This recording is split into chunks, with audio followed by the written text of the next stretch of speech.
இன்றைக்கு எந்த கட்சி ஆட்சிக்கு வருதோ அந்த கட்சியுடைய கரை வேட்டியை கட்டிக்கொண்டு சுத்துகின்ற ஆட்களை எல்லாம் நாம் இப்பொழுது அதிகமாக பார்த்து கொண்டிருக்கின்றோம்.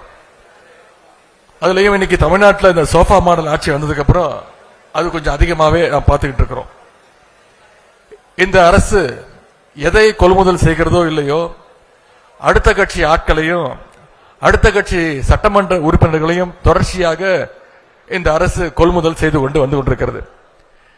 இப்படிப்பட்டவங்களுக்கு மத்தியில் இன்றைக்கு ஒரே கொடி, ஒரே இயக்கம், ஒரே லட்சியம் அப்படின்னு ஐயா ஆர்காட்டார் அவர்கள் இன்றைக்கும் பயணம் செஞ்சு கொண்டிருக்கிறார்.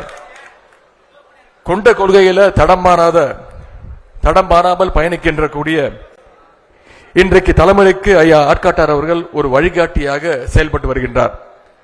அவர் வழியில நம்முடைய நாடாளுமன்ற உறுப்பினர் சகோதரர் டாக்டர் கலாநிதி வீராசாமி அவர்களும் இன்றைக்கு கழகத்துடைய குரலாக பாராளுமன்றத்தில் தொடர்ந்து எதிரொலிச்சுக்கிட்டு வந்துவிட்டு இருக்கிறார்.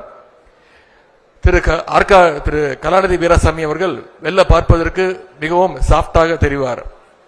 ஆனா டெல்லி போனா, நாடாளுமன்றத்திற்கு போனா அங்கு பேச வேண்டிய கருத்துக்களை சரியான நேரத்தில் கரெக்டாக தன்னுடைய கருத்துக்களை பதிய வைப்பார்.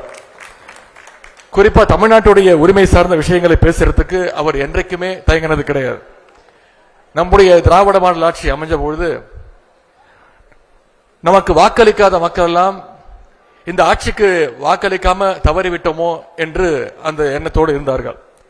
ஆனா இன்றைக்கு இந்த சோஃபா மாடல் அரசு அமைஞ்ச பிறகு இப்படிப்பட்ட ஒரு மோசமான ஆட்சிக்கு நாம ஓட்டு போட்டுட்டோமே அப்படின்னு மக்கள் வருத்தப்பட ஆரம்பிச்சிருக்கிறாங்க. இந்த சோஃபா மாடல் ஆட்சியை மக்கள் வீட்டுக்கு அனுப்ப வேண்டிய நாள் வெகு